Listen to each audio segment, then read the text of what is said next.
Très heureux d'être avec vous ce soir dans ce 110 bis qui est emblématique du thème que nous avons à voir ce soir, c'est-à-dire l'innovation, et souvent avec l'innovation, les usages du numérique. Donc ce prix national est vraiment très intéressant parce qu'il illustre un petit peu beaucoup de thèmes, disons, qui me paraissent essentiels. D'abord, notre capacité d'innovation, ça va de soi. Vous le savez, ce ministère a parfois l'image de ne pas avoir une grande capacité d'innovation. C'est faux. Il a 1 million de créatifs et d'innovateurs potentiels, dont la plupart ont déjà exprimé leur talent d'une manière ou d'une autre, parfois de manière peu visible au quotidien dans la classe, parfois de manière plus visible. En tout cas, jamais trop visible. Et l'intérêt d'un prix, c'est justement de rendre cela visible. Et vous le savez, je suis très attaché à ce que le cœur de l'éducation nationale soit un cœur d'innovation et que, ce faisant, l'image de l'éducation nationale soit une image d'innovation et que l'un entraînant l'autre, nous soyons dans un cercle vertueux de l'innovation.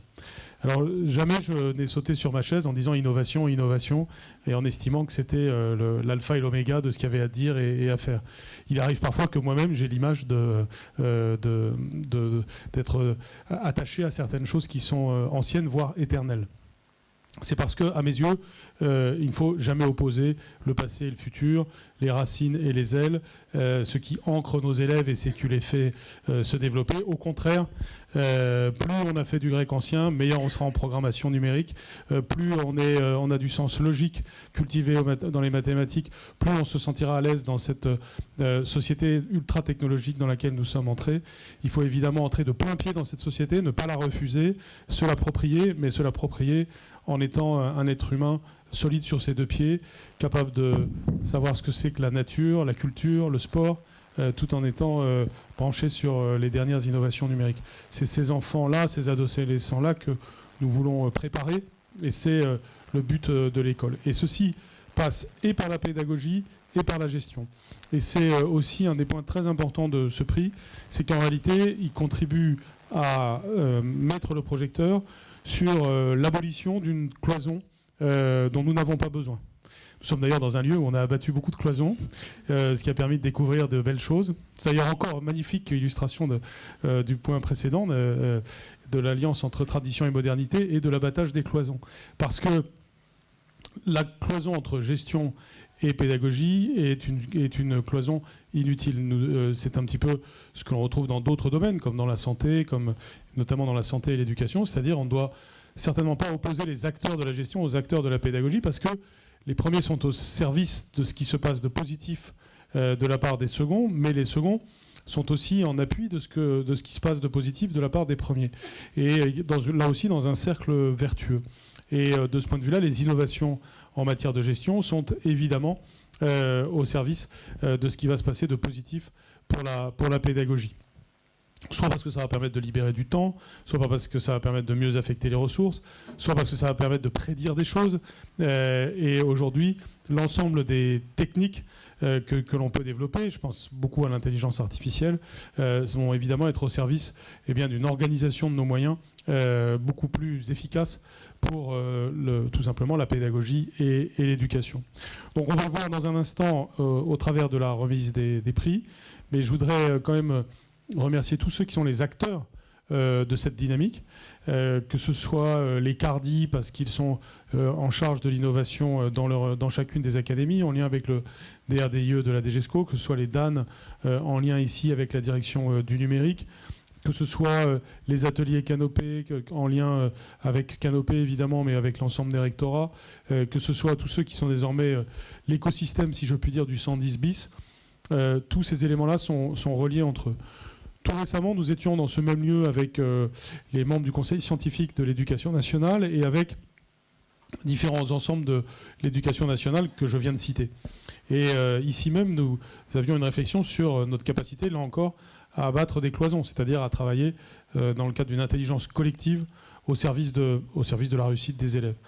Et comment nous réussissons à ce que la pointe de la science à une échelle internationale soit utile pour faire progresser l'éducation, c'est évidemment un enjeu essentiel. Et ça suppose l'unité des acteurs, c'est-à-dire au sein de l'éducation nationale, celles et ceux que je viens de citer, mais l'ensemble des personnels, et puis notre capacité d'entraînement qui s'articule aussi avec des acteurs qui sont de tous ordres. Je pense en particulier aux formateurs, aux SP, donc, et à l'ensemble de ceux qui ont en charge la formation initiale et continue des enseignants. Ce que nous allons primer aujourd'hui, c'est donc un état d'esprit, c'est une démarche, c'est une méthode, puis ce sont aussi des premiers résultats, puisqu'on va le voir dans un instant, et je pense que vous êtes déjà au courant d'un certain nombre de choses. Ces prix ont déjà évidemment par définition donné des résultats. Je voudrais aussi dire que c'est l'esprit d'initiative des agents qui est ici couronné, parce qu'avec la secrétaire générale Marianne Lévesque et l'ensemble des responsables de la maison, nous sommes très attachés à ce que cette créativité des agents soit encouragée. Je ne sais pas, elle est là, la secrétaire générale. Tout récemment, on a fait un hackathon pour la modernisation de l'administration. Alors là aussi, je ne fétichise pas les mots. C'est pas parce qu'on baptise une réunion hackathon qu'elle devient d'un seul coup le parangon de l'innovation. Mais le fait est qu'on joue le jeu de ces réunions qui peuvent avoir lieu ici, qui peuvent avoir lieu ailleurs, mais qui nous permettent, là encore, de décloisonner et d'envoyer un message dont vous êtes tous les porteurs, puisque vous êtes ici. Si vous êtes ici, c'est que vous en êtes déjà les porteurs. Et ce message est simple, c'est oui, l'éducation nationale favorise la créativité de ses agents. Oui, il est demandé à ce que chacun ou chacune puisse donner des idées, expliciter comment améliorer le service dont il ou elle a la charge. Parfois, on peut penser le contraire. Parfois, l'extérieur pense le contraire. Le pire, c'est quand l'intérieur le pense aussi.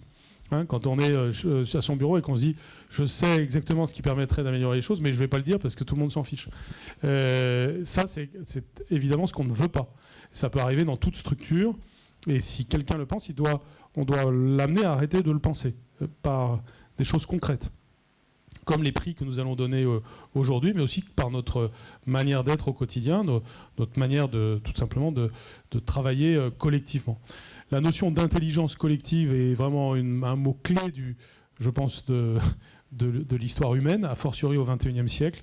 Là aussi, c'est ce que nous devons apprendre à nos enfants, à travailler à plusieurs et à être capable de résoudre des problèmes à plusieurs. C'est évidemment ce que nous avons à faire dans nos métiers.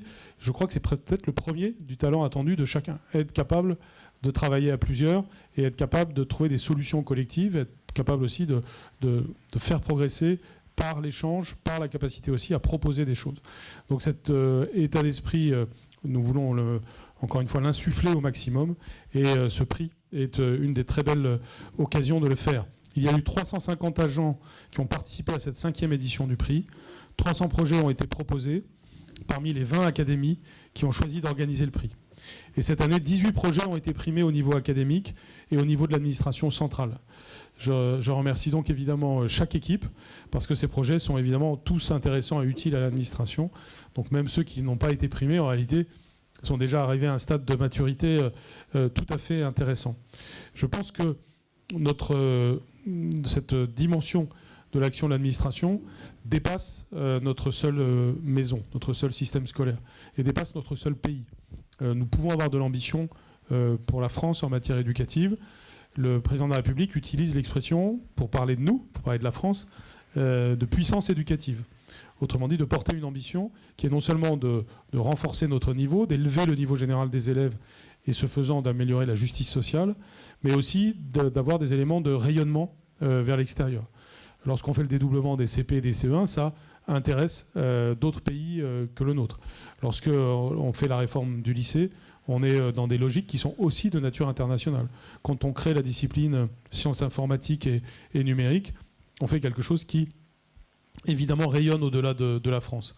Eh bien, cette dimension de rayonnement, ça vaut aussi pour les EdTech, autrement dit, toutes ces initiatives qui peuvent être privées ou publiques, technologiques dans le domaine de l'éducation, et qui, là aussi, font partie des éléments de rayonnement de la France et de développement de la France, mais aussi les modernisations administratives, notre capacité à gérer les enjeux éducatifs, c'est aussi un sujet de rayonnement. N'oublions pas que nous sommes un grand service public de l'éducation nationale, que ce n'est pas le cas de tous les pays, loin s'en faut, et que parfois nous en voyons les inconvénients, parfois on nous brandit les inconvénients, mais en réalité, à nous de faire valoir les avantages. Et dans les avantages, il y a la masse critique, il y a la capacité d'avoir une intelligence collective encore plus vaste, donc par exemple de mener des recherches à une échelle nationale, ce qui n'est pas possible à des petites échelles, diffuser cela à des grandes échelles, avoir des effets d'entraînement et avoir des capacités d'expérimentation nombreuses. Bref, ce que la grande taille permet de faire. Donc saisissons tout le jus de cela, et dans les innovations que l'on va voir dans un instant, celles qui ont été primées, il est possible et probable que ça a un intérêt au-delà de l'administration de l'éducation nationale ou au-delà de la France. Et il faut aussi voir cette dimension-là, et ce serait évidemment un sujet de fierté au service de l'innovation, de la simplification et de la modernisation. Donc il a fallu choisir parmi les projets, mais tous les projets sont vraiment intéressants. Et donc nous allons maintenant en remettre 3. Mais d'ores et déjà, je vous remercie tous pour votre participation très active à toute cette logique que je viens d'exposer. Alors le premier prix que je vais décerner est celui de la simplification. La simplification, c'est un mot là aussi très important. Parfois, notre cuisine est complexe, mais notre salle à manger doit être simple. Et il faut donc que nous réussissions sans arrêt à montrer que nous sommes capables de nous mettre dans la logique de ceux à qui nous rendons service. In fine, ce sont les élèves, mais parfois ce sont des utilisateurs intermédiaires, ce sont nos collègues. Et donc, je voudrais d'abord donc remettre ce premier prix au projet qui s'intitule « Devoir fait, c'est fait » de l'Académie de Toulouse. Alors, je vais vous donner la parole. C'est un outil numérique qui permet de faciliter la gestion du dispositif Devoir fait dans les collèges. Et donc, les membres vont nous l'expliciter dans un instant. Évidemment, très heureux de voir un tel projet, puisque alors là, on a un exemple typique d'un démultiplicateur d'un dispositif auquel nous tenons beaucoup. Comme le disait le ministre de l'Éducation nationale, lorsqu'un enfant rentre chez lui, il n'a pas le même accueil. Les devoirs qu'il doit rendre pour le lendemain ne sont pas faits dans les mêmes conditions lorsqu'ils sont faits. Certains vont avoir des parents qui vont les accueillir, qui vont les accompagner, et puis d'autres vont se retrouver seuls. C'est l'éthique de ce projet. Donner plus à ceux qui ont moins. Donc on a construit une plateforme collaboratrice qui permet à tous les intervenants, à tous les acteurs, de travailler ensemble pour améliorer les résultats des élèves. Et ces résultats, c'est uniquement pour les élèves, parce que c'est la priorité 1 de notre corps de métier. Alors comment cet outil fonctionne ? C'est pas seulement un outil, donc il y a également une partie technique, mais il y a une partie organisation très importante et essentielle au niveau des établissements. C'est pas seulement un outil, hein. Vous mettez en place un outil, ça va fonctionner, mais ça ne suffit pas. Il faut qu'il y ait une organisation, il faut qu'il y ait de la pédagogie de l'outil, également des équipes, et les séances qui sont effectuées, il faut les structurer, il faut y penser, il faut y réfléchir, et on n'a pas tous les membres de l'équipe aujourd'hui ici. Il y avait une prof de maths, il y avait une prof de français, une autre prof de français, qui participait à cette démarche, un autre professeur de techno, qui est au pôle appui, qui connaissait bien les systèmes. Donc il y a pas mal de personnes qui ont participé, qui ont construit ce système pour répondre à une problématique assez vaste. Cet outil permet à chacun de savoir ce que fait l'autre et à l'élève d'apprendre. Les intervenants sont en lien avec les professeurs principaux qui eux-mêmes sont en lien avec l'équipe de direction et surtout les parents ne sont pas oubliés. Et l'enfant peut visualiser lui-même le travail qu'il a fait, le travail qui est à faire. Ce qui rend ce travail collaboratif fondamental, puisque tous les acteurs sont à un moment donné au même niveau d'information.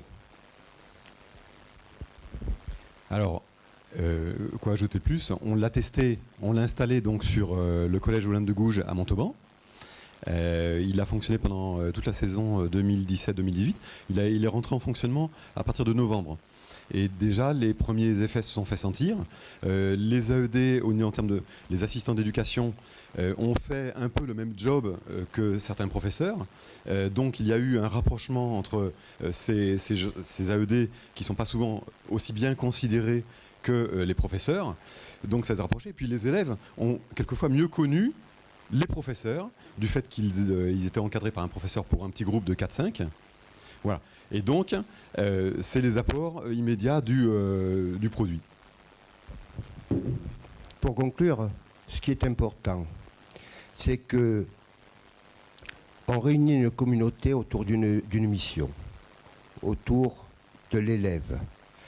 Et si on parle de l'école de la confiance et de la bienveillance, je crois que devoir fait, c'est cela.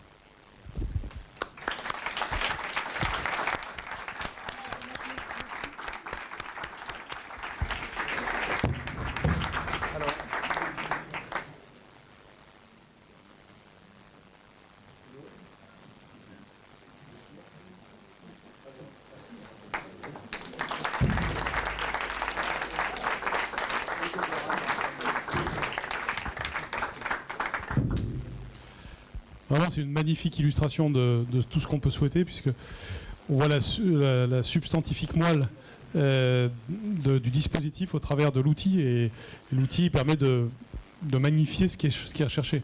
Notamment, dans Devoir fait, il n'y a pas que l'idée de faire les devoirs, il y a l'idée aussi de créer du lien entre les acteurs. Et donc là, on a dans une très très belle illustration de la technologie qui n'isole pas, mais qui au contraire relie et permet de faire donner toute sa substance aux choses. Donc c'est vraiment parfait. Merci beaucoup. Et évidemment, développons. Je suis très heureux pour ce collège de Montauban, mais je suis sûr qu'il y a d'autres collèges qui vont pouvoir en bénéficier.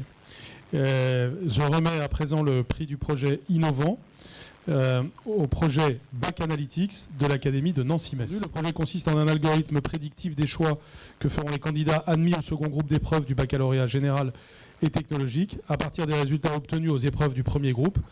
Et il a été mis en œuvre avec succès en 2018 dans l'Académie de Nancy-Metz. Donc les personnes qui sont là sont Étienne Lambert, Azim Roussanali, Sébastien Jeanbois, Anne Boyer, Mohamed Ben Ajra et Denis Cunégal, si je n'ai oublié personne. Et donc je vous donne la parole, tout simplement. Merci, Monsieur le Ministre. Mesdames et Messieurs, chaque année, l'organisation des épreuves orales du second groupe nécessite de mobiliser des professeurs en nombre suffisant pour interroger les candidats autorisés à se présenter aux épreuves dans les matières qu'ils ont choisies. La réglementation autorisant les candidats le jour des épreuves à choisir 2 matières parmi les épreuves écrites du premier groupe, il n'est pas possible de prévoir avec précision le besoin en professeurs. Il en résulte une difficulté organisationnelle chronique qui se caractérise par des files d'attente, source de stress supplémentaire pour les candidats dans un climat déjà anxiogène des épreuves dites de rattrapage, des professeurs faisant état de journées de travail peu maîtrisées, tantôt faiblement mobilisés du fait du calibrage surévalué, ou inversement confrontés à un nombre de candidats audités trop conséquent, les professeurs manifestent leur mécontentement. Les chefs de centre et les gestionnaires de l'examen, premier interlocuteur des candidats et des professeurs, faisant état de journées mal vécues. Fort de ce constat, les responsables de l'examen, des systèmes d'information de l'Académie de Nancy-Metz, ainsi qu'un chef de centre, ont souhaité s'associer avec des chercheurs du lauréat, c'est le laboratoire lorrain de recherche en informatique et ses applications, pour rechercher une solution permettant de prédire le besoin en professeurs. Le projet Bac Analytics repose sur l'hypothèse qu'il existe une certaine régularité de comportement dans le choix des épreuves du second groupe. Il s'agit d'établir un modèle des utilisateurs en exploitant l'expérience des candidats des années précédentes. Le modèle permet de prédire pour chaque candidat ses choix d'épreuves. Bac Analytics se caractérise par une approche scientifique et innovante de l'organisation des épreuves prenant en compte la perspective du baccalauréat 2021. Une approche qui s'appuie sur des techniques de l'intelligence artificielle et plus particulièrement de l'apprentissage automatique, les machine learning. Après une phase d'étude pour vérifier si les comportements des candidats pouvaient répondre à des modèles utilisateurs, qui s'est avérée concluante, le groupe de travail Bac Analytics a décidé d'expérimenter une prédiction du besoin en professeurs avec les résultats des candidats au premier groupe de la session 2018. Des ajustements de convocation des professeurs interrogateurs en fonction du besoin prédit ont été réalisés. Le nombre de professeurs ajustés aux besoins réels pour chaque matière dans chaque centre d'épreuve a permis de garantir des temps d'attente réduits. Un nombre de candidats par professeur interrogateur correspondant au cadre fixé par les corps d'inspection pour une certification de qualité. Une enquête d'impact conduite à l'issue de la session auprès de tous les chefs de centre a confirmé le sentiment d'un climat plus apaisé et le constat d'une organisation facilitée et maîtrisée. Le groupe projet va poursuivre ses travaux en confrontant la prédiction de Bac Analytics pour la session 2018 au choix réel des candidats pour établir le taux de correspondance. Bac Analytics, résultat d'une démarche scientifique et transférable qui associe tous les acteurs, y compris les candidats, peut constituer une aide au pilotage du chef d'établissement pour organiser les épreuves du nouveau baccalauréat. Bravo.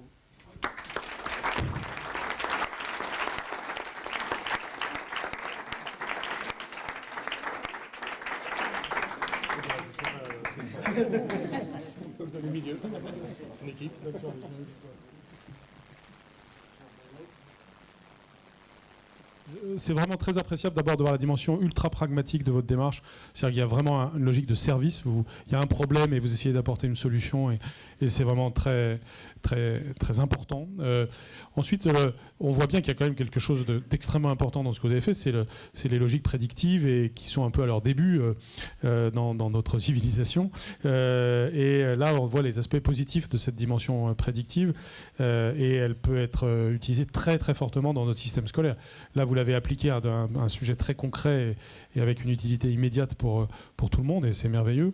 Mais on voit bien, par exemple, dans le cadre de la réforme du baccalauréat, on voit bien que, par exemple, sur les choix de spécialité, il est évident que votre démarche, elle est tout à fait, il me semble, je dis ça sous le contrôle de toute une série de personnes plus compétentes que moi, mais il y a des choses transposables. Donc n'hésitons pas à brainstormer sur les développements que votre démarche permet d'imaginer, mais elle est évidemment très très riche de possibilités. Elle peut apparaître très technique comme ça, mais en réalité elle a beaucoup de conséquences, donc c'est très important. Et vous êtes une illustration, comme dans le cas précédent, de ce que je pouvais dire en commençant, c'est-à-dire avoir une modernisation de la gestion qui est vraiment au service de l'utilisateur et qui rayonne très au-delà de l'endroit où elle a commencé. C'est vraiment superbe. Alors, je remets c'est le troisième et dernier prix que je remets, c'est le prix comme à Cannes, le prix spécial du jury au projet EvolPro de l'Académie de Reims. Donc, le projet consiste en la création d'un outil de gestion qui optimise le service de conseil en évolution professionnelle. Il s'inscrit pleinement dans la volonté de mettre en place un dispositif de ressources humaines de proximité, sujet essentiel aussi. Et donc, je félicite Souad Bougie, Christophe Barbotin et Armel Loire. Donc, Souad Bougie, je travaille à la direction des ressources humaines de l'Académie de Reims. Et depuis la prise de mes fonctions, donc j'ai une vie ailleurs. Je suis arrivée à l'Éducation nationale en 2016. C'est un petit peu le parcours du combattant. Donc j'ai plein de choses à apporter à tous ces professionnels, mais ils ne viennent pas me voir. Ou quand ils viennent me voir, ils me disent écoutez, j'ai mis 1 an, 2 ans, ça fait 20 ans que je travaille à l'Éducation nationale et je ne savais même pas que vous existiez. Là, après 300 entretiens et entendre tous les jours la même chose, je me suis dit il y a peut-être quelque chose à inventer. Bien sûr, je ne l'ai pas fait seule. Donc aujourd'hui, on a Christophe Barbotin et Armel du service de la DSI, mes collègues Sarah qui est en apprentissage et Karine Philippot pour lesquelles j'ai une pensée ce soir qui n'ont pas pu être parmi nous. Et on a constitué donc une équipe projet il y a 1 an, un travail collaboratif, des personnels motivés qui avaient envie de travailler de façon dynamique. C'est vraiment du temps qu'on a pris en plus de nos fonctions, des temps très courts de réflexion. Et de là, le 27 mars 2018 est né EvolPro. Devinez, évolution professionnelle. Donc le métier que j'exerce, je suis conseillère en évolution professionnelle. Et l'idée, c'était que je puisse rencontrer des personnes et qu'elles ne puissent pas avoir de difficultés dans la prise de contact. Donc on a créé un outil, bien sûr, un outil disponible à distance avec un agenda dématérialisé. Donc l'idée, c'était d'avoir une accessibilité à tous, l'équité, moderniser le service public et dire oui, vous aussi agents, vous avez des possibilités et on fait aussi avancer les choses pour vous. Donc ce service a été mis en place depuis septembre, donc je l'utilise, j'en suis ravie, j'ai une collègue également qui l'utilise. Ça a permis des gains de temps, une efficacité, une réduction du stress et les agents sont ravis de pouvoir accéder à distance à un service et d'avoir un rendez-vous rapidement puisque toute la procédure du rendez-vous est dématérialisée. ils ont un agenda, ils cliquent sur un horaire, ils ont un mail de confirmation. Et ensuite, moi, j'ai une alerte qui me dit « Attention, tu as un mail, une demande de rendez-vous. » Je prends en compte la demande de la personne, je valide. Et ensuite, voilà, la personne vient en entretien, ça se passe de façon sereine et on peut se poser sur la situation professionnelle. Donc cet outil, il a permis d'améliorer nos conditions de travail. En effet, il participe à la GRH de proximité et il permet aussi de montrer qu'ensemble, nous pouvons construire un beau service public. Voilà.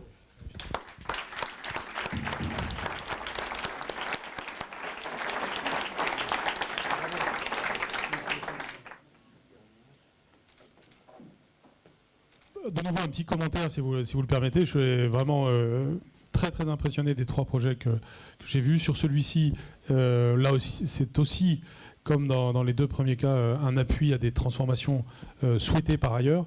La GRH de proximité, vous savez, c'est potentiellement une grande révolution très très positive pour l'ensemble des personnels de l'éducation nationale. Donc se donner les outils qui permettent de bien le faire, c'est essentiel. Vous l'avez très très bien présenté, y compris sur les tenants et les aboutissants. Donc là aussi, ça peut peut-être aller au-delà de l'Académie de Reims, mais en tout cas, on a une démarche là qui est exactement ce que nous pouvons souhaiter.